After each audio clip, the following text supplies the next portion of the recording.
নির্বাচন উপলক্ষে খুলনায় টহল শুরু করেছে আইন শৃঙ্খলা রক্ষাকারী বাহিনীর সদস্যরা। এ বিষয়ে জানাতে আমাদের সাথে সরাসরি যুক্ত হচ্ছেন সহকর্মী রাফিউল ইসলাম টুটুল। এবং টুটুল কাছ থেকে জেনে নিতে চাইব, টুটুল, আইন শৃঙ্খলা রক্ষাকারী বাহিনীর যে টহল শুরু হয়েছে, তারা কি ধরনের নিরাপত্তা ব্যবস্থা নিয়েছেন জানাবেন।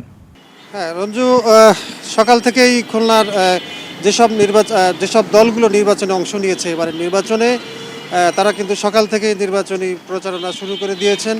গত 3-4 দিন ধরেই তারা এটি করছেন এবং গোটা খুলনা শহর কিন্তু এখন একটি নির্বাচনী কর্মকাণ্ডে মুখর হয়ে উঠেছে। দলীয় নেতাকর্মীদের পদচারণা, ভিড়ে মিছিল, মিটিং সহ গণসংযোগ সব কিছুই চলছে এবং এরই মধ্যে দিয়ে কিন্তু নির্বাচনে এগিয়ে আসছে। আগামী 12 তারিখে যে নির্বাচন হবে, সেই নির্বাচন উপলক্ষে প্রশাসনের পক্ষ থেকেও আইন শৃঙ্খলা রক্ষায় কিন্তু বিভিন্ন উদ্যোগ নেওয়া হয়েছে।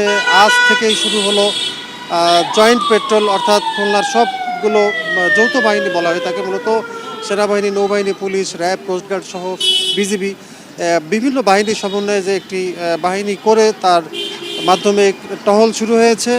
এবং শুধুমাত্র এই টহলই নয়, এই বাহিনী বিভিন্ন সময় যদি তাৎক্ষণিক কোনো অভিযোগও পায় সেটিরও তারা সুরাহা করতে পারবে, অর্থাৎ আইনগত ব্যবস্থা নিতে পারবে। এছাড়া রঞ্জু, একটি নির্বাচন আচরণবিধি ভঙ্গেরও কিছু কিছু অভিযোগ উঠেছে। আজ সকালে খুলনা প্রেস ক্লাবে মহানগর জামাতের আমির অভিযোগ করেছেন, খুলনা 3 আসনে একটি দলের প্রার্থীর রঙিন ফেস্টুন টাঙানো হয়েছে, যেটি নির্বাচনী আচরণবিধিতে নিষেধ করা হয়েছে।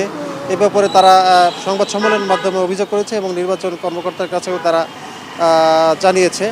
এভাবেই খুলনার কার্যক্রম চলছে। তবে খুব এই 2-1টি ঘটনা ছাড়া এখন পর্যন্ত বড় ধরনের কোনো আচরণবিধির ঘটনা ঘটেনি।